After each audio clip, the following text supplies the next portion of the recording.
Hi there guys, my name is Zach and welcome to my channel. Amongst other things, I'm a reenactor and a jouster, and today I wanted to talk about brigandines. Now I've seen a few videos about brigandines recently on various different channels that I follow, and I thought I'd just add my 2 pennies worth into the general discussion of this very useful type of armour. Now, a little bit of background on this. I have owned a brigandine for quite a while now.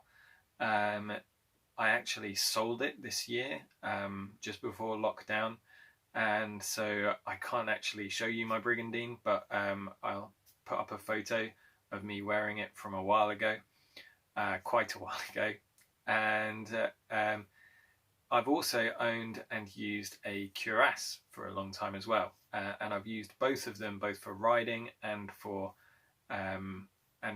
fighting on foot. So both of these armours have been well used over the years. So here are my 3 thoughts from owning and operating a brigandine.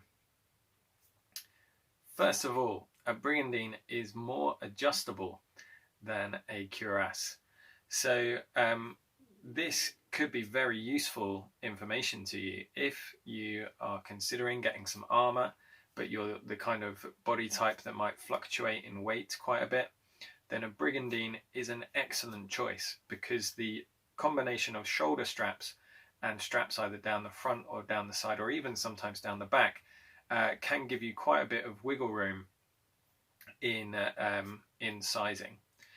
My brigandine over the years has been used by quite a few different people of varying different body sizes and body types, and in fact the person that I've sold it to is quite a good deal shorter than me, but thanks to the straps we're able to change it up, and with no real adjustment it fitted her really well. The other time that this might be useful is, say you were in the medieval period and you were buying armours for your household, or maybe for some mercenaries. A brigandine would be something that you could put into your armoury, and you would be relatively confident that you would be able to find a soldier who is the right size and shape for it. Whereas if you were buying a cuirass or a breastplate, you might struggle to adjust such a armour for the wider variety of body types. Thing number 2, I found brigandines to be actually less comfortable than my cuirass over time.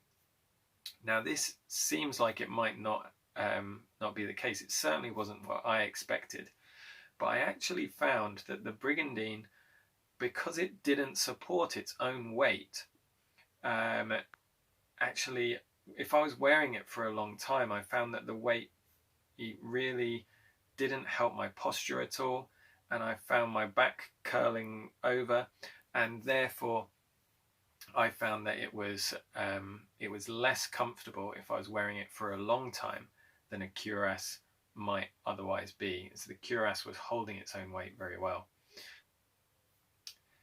Thing number 3, a brigandine is much easier to look after than a cuirass, especially if you're going for a historical tinned example. Now, it's very likely that not all brigandines were tinned, but there is clear evidence that some of the plates inside historical brigandines were tinned.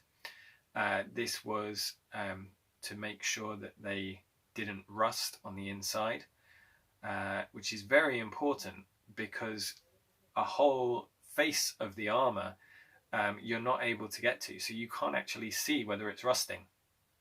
And if you're using a fabric that holds the water well, then actually it can be even worse for rust than just clear metal that you could just wipe clean, because there could be rust developing there and you won't know it, and the fabric might be collecting moisture.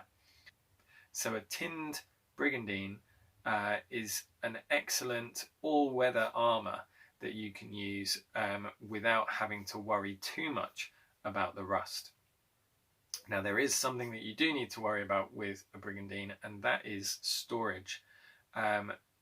a lot of armour is very strong, and you don't need to worry too much generally about whether or not there's something on top of it.